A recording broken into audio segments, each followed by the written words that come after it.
مساء الخير يمه. يمه مو عوايدك، شو بيها مساء الخير؟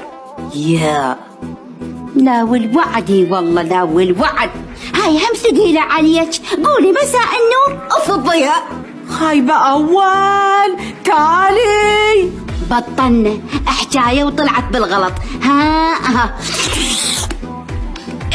بلعناها قوما ضايقتك ست هانم. بسم الله الرحمن الرحيم. فوتي ولج، فوتي يا مسخمة، تلقي الحبوب السخونة جوا المخدة بالعيدك وحدة وستر علي. فوتي سخونة كيف قلت لك مساء الخير؟ لو بوسيدك يمكن توديني للشماعية. يا تبوسيني يا عزالي وسخواني يا انت خفضتك. بس فضحتينا قدام الوادم. ايش طبخت لنا؟ ايش راح نزخنم؟ يما بعد روحي يما في دماغنيلك. هي هاي نزقنا بريدنها يما ما بيت شي.